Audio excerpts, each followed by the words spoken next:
하겠습니다. 그 일기하면 생각나는 게 뭐가 있어요?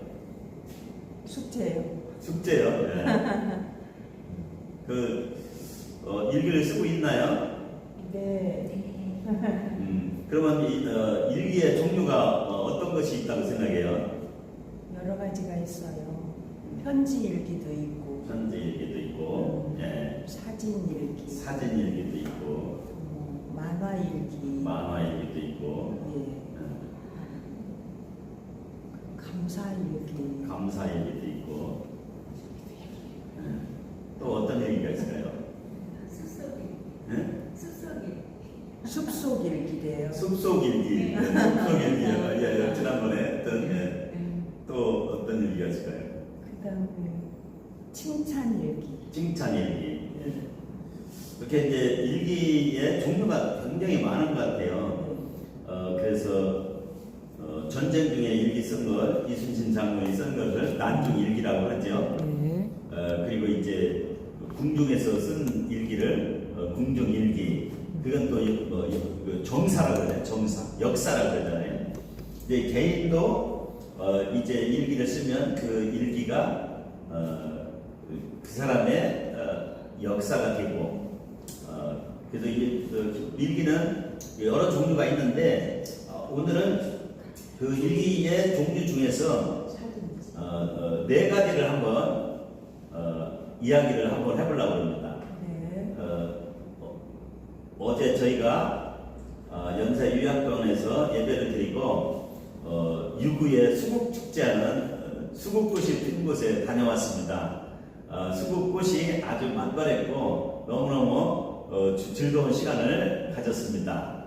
그리고 우리 윤석희 목사님이 또 저녁까지 또 맛있게 사주셔서 너무너무 좋은 시간이었습니다. 그 여행 일기가 있습니다. 어제 다녀온 것을 기록하면 그것이 여행 일기입니다. 저는 이제 해외 여행을 이제 한 20여 개국을 다녔는데 여행 일기를 책으로 쓴 적이 있어요. 그래서 미국, 캐나다를 1994년도에 다녀왔는데 그때 100여 페이지를 여러 도시 한 10개 도시 이상을 다녔는데 그곳에서 있었던 일들을 생생하게 자료화면, 사진을 찍어서 자료화면을 넣고 이렇게 해서 100여 페이지를 쓴 적이 있습니다. 그 100여 페이지 여행 일기를 써놓으니까 지금 봐도 그때 지금부터 한 30년 전이거든요. 30년 전에 기억이 생생하게 이렇게 기억이 날 수 있을 정도로 그렇게 한 100여 페이지 이상 15일간 다녀온 거를 100여 페이지 이상 이렇게 자세히 쓴 적이 있어요. 그래서 여행 일기 그러면 이제 미국에 대해서 캐나다에 대해서 그걸 쓰면서 극한히 나 자신이 배울 수 있었고 지금도 그것을 보면 그때 여행의 소중함과 또 같이 했었던 사람들과의 그 어떤 좋은 시간들 이런 것들을 기억할 수가 있습니다. 두 번째는 이제 꿈 일기가 있거든요. 꿈 일기. 꿈 일기를 써보셨나요? 네. 뭐가 되고 싶다 이렇게 일기 써놓아서. 꿈 일기는 너무너무 중요합니다. 모든 사람이 꿈 일기를 꼭 쓰시기를 바랍니다. 꿈 일기를 쓴 사람하고 안 쓴 사람과 확실히 차이가 있다는 거예요. 하버드 대학에서도 조사를 했었고 예일 대학에서도 조사를 했었는데 3%는요 자기 꿈을 실제로 페이퍼에다가 기록을 하고 그것을 자주 보고 그것을 말하고 이런 사람이 있었다는 거예요. 그리고 13%는 그냥 막연하게 노트에다 기록을 하지 않고 그냥 생각으로 꿈이 있었던 사람이 있다는 거예요. 근데 84%는 생각으로도 꿈을 갖지 않고 또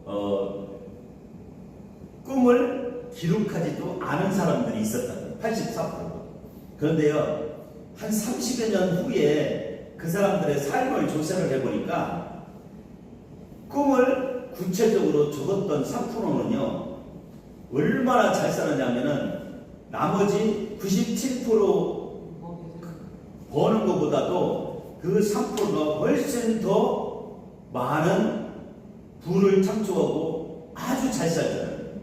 그리고 13% 있죠. 13%의 머릿속으로만 생각했던, 기록하지 않고, 꿈을 기록하지 않고 머릿속으로만 생각했던 사람들은 교사라든가 사무원이라든가 또 회사원이라든가 이렇게 안정적인 직업군에서 살더라는 거예요.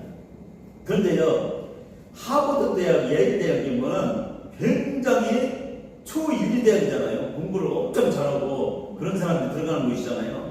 그런데 나머지 84%는요, 사는 것이 30년에 보니까 형편없이 살더라는 거예요. 네? 정부에서 지급되는 보조금 이런 것들을 가지고 살고 그런 사람들이 태반이더라는 거예요. 그래서 성경에 뭐라고 하냐면은 꿈이 없는 민족은 방자히 행한다. 이렇게 하고 어떤 성경에는 그 해석을 이렇게 해놨어요.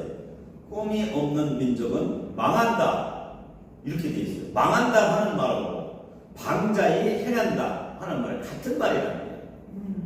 이 꿈이 없고 꿈을 구체적으로 기록하지 않은 사람은요, 제멋대로 산다는 거예요. 방자에 바람이 불면 바람 부는 대로, 물결이 치면 물결이 치는 대로 그렇게 살아간다. 그러니까 초인류대학 나와도 형편없이 살아가는 거예요. 근데 그것을 꿈 일기를 통해서 기록한 사람들은 너무너무 잘 살더라고요. 그래서 꿈 일기 중요하죠? 여러분들 다 꿈 일기를 쓰시기를 바랍니다. 그 다음에 이제 감사 일기가 있어요. 감사 일기. 이 감사 일기는요, 핵심이 뭐냐면은, 감사 일기의 핵심은 다행이다 하는 문구를 자주 쓴다는 거예요. 다행이다. 근데 내가 교통사고를 났어요. 그래서 팔이 부러지고 엄청 다쳤어. 오른쪽 팔이 부러졌어. 그런데 두 다리가 건강하게 지금 걸을 수 있어서 다행이다. 이렇게 표현하는 거예요. 이게 다행이다. 그래서 어려움을 만난다 할지라도 다행이다 생각하는 거고요. 왜 내가 교통사고에서 왼쪽 팔이 부러졌어 하면서 불평불만하고 자기를 망가뜨리는 그것보다는 다행이다, 감사하다 이렇게 표현하는 것이 그 사람의 삶에 훨씬 도움이 되더라는 거예요. 이해 가시죠? 예. 감사 일기에 꼭 기억하시기 바랍니다. 그 다음에 기도 일기가 있습니다. 기도 일기. 다윗이 기도문을 많이 썼어요. 시편이 많은 부분은 어떻게 보면 감사 일기고, 어떻게 생각하면 기도 일기. 그 시편을 보면 다윗이 쓴 글들이 굉장히 많거든요. 그거를 볼 때 본인도 위로가 될 뿐만 아니라 다른 사람이 그 글을 기도 일기를 지금 봐도 2000년, 4000년 후에 봐도요, 다윗이 느꼈던 그 감정을 내가 느끼고 위로를 받는다는 거예요. 그만큼 이 기도 일기가 중요하다는 거예요. 기도 일기를 쓰면서 있지요, 나의 모든 문제가 해결됐더라고요. 여행 일기에, 꿈 일기에, 감사 일기, 기도 일기가 있는데 왜 이런 일기가 유익한지에 대해서 한번 살펴보도록 하겠습니다. 첫 번째로는요, 생각이 정리된다는 거예요. 우리 가정에서도 이 밥을 먹고 설거지를 안 하고 이제 먹고 자고 한 것을 정리를 안 하면 막 지저분을 하잖아요. 그러면 그 질서가 없고 이렇게 되는데, 생각이 일기를 쓰면서 정리가 된다. 그래서 살만한 이것저것 여러 가지가 있잖아요. 그런 것들이 정리가 된다. 감정도 정리가 되고 또 일의 우선순위도 정리가 되고 그래서 올바른 삶을 살 수 있다 하는 것입니다. 그 다음에 매일매일 글 쓰니까 글 쓰는 능력이 향상이 글쓰기가 향상이 된다 하는 것이고 세 번째는 좀 전에 말씀드렸죠. 하버드 대학 예일 대학에서 목표를 글로 쓴 사람하고 안 쓴 사람과의 차이가 분명하게 있다고 하는 거. 그래서 일기를 쓰므로 해가지고 목표 달성이 잘 되더라고요. 그렇기 때문에 이제 일기 쓴 사람들의 모두가 다 성공한 건 아니지만 성공한 사람들의 대부분이 일기를 썼더라 하는 이야기가 있죠. 일기 쓰기 할 때 목표 달성이 잘 되더라는 거예요. 그래서 실제로 이제 저 같은 경우는 이제 일기를 안 쓰면은 어떤 현상이 있냐면요. 어떤 생각이 이렇게 두르잖아요. 아이디가 두르면은 그냥 슬쩍 지나가서 없어져 버려요. 잃어버리죠. 그런데 그 생각이 들어왔을 때요. 누군가한테 전화를 하는 거예요. 야, 만나자 해가지고 그 사람한테 내 생각을 막 얘기를 해요. 그러면 그 사람이 너무 좋은 생각이다 해가지고 그 사람이 동의를 해주면 그게 실천에 옮겨져요. 실천에 옮겨진다고요. 이게 이제 성경에 보면은 뭐라고 돼 있어요? 모사가 있어야 경영이 쓴다 하는 말이 있잖아요. 그래서 나는 그래요. 어떤 일을 추진할 때 좋은 생각이 들으면 손요셉 성기사님이나 이런 분들한테 전화를 하는 거예요. 그래서 만나자고 해서 막 얘기를 하는 거예요. 만날 수 있으면 전화로 막 얘기를 해. 그러면 손요셉 성기사는 내 생각에다가 내 이야기 듣고 막 떠오르는 그 아이디어를 더 추가해서 막 얘기를 해주거든요. 그래서 실천에 옮겨지더라고요. 그런데 그렇게 얘기를 안 해도요. 일기 쓰기 위해서 내가 그걸 정리해서 그거를 정리하잖아요. 글도 쓰잖아요. 그러면 실천에 옮겨지더라고요. 다른 사람하고 상의를 안 해도 실천에 옮겨져요. 그래서 이게 목표 달성이 그래서 된다는 거예요. 그 다음에 아이디어를 기록하게 된다면 언제 어디서나 이 일기 쓰기를 통해서 아이디어를 기록해서 그것이 사장되지 아니하고 유익할 때 뺏어 쓸 수 있더라는 거죠. 그 다음에 스트레스와 불안이 해소되더라는 거예요. 제가 이제 이거를 해보니까 그 일기를 써보니까요. 기억적이라고 이제 기억을 정리하는 거예요. 특히 이제 그 감정에 관한 부분이 있잖아요. 이 일기 쓸 때 중요한 것이 죽고 싶다는 표현만 계속 반복했으면 그 사람은 어떻게 되겠어요? 죽잖아요. 그래서 글을 쓰는 것이 좋은 거긴 하지만 다 좋은 건 아니라는 거예요. 그런 책을 보는 것이 좋은 걸까요? 좋은 거죠. 책을 보는 게 좋은 거예요. 그러나 모든 책이 다 좋은 건 아니에요. 글쓰기가 일기 쓰는 게 좋은 것이다. 그러나 모든 일기가 다 좋은 건 아니라는 거예요. 그런데 이 스트레스가 불안 이거요. 기억을 정리할 때 이런 스트레스가 어디서 왔는지, 이 갈등이 어디서 왔는지, 그런 문제가 왜 나한테 발생했는지 이런 것들을 정리하다 보면요, 이게 스트레스가 확 줄어들고 불안이 해소되고 감정이 정리된다는 것을 알 수가 있어요. 그래서 일기쓰기가 상당히 중요하더라고요. 그래서 이제 또 같은 말이죠. 스스로 성찰하게 되고 또 기억 인지 능력이라는 하는 것이 한계가 있어요. 사람은 또 나이 먹으면 더 기억력이 감퇴가 되는데 글을 쓰는 사람은요 기억력이 감퇴되지 않더라고요. 김영석 교수 내 얘기 자주 하잖아요. 지금 올해 105살인데 지금 그분은요 일제시대 때 해방 이후에 김일성하고 식사했던 거 안중근 의사한테 강의 들었던 내용 지금도 다 얘기해요. 90년 전, 80년 전 얘기를 지금도 생생하게 기억해서 이야기를 하더라고요. 그만큼 글을 쓰게 되면은 치매가 안 걸리고 기억이나 인지 능력이 향상되더라고요.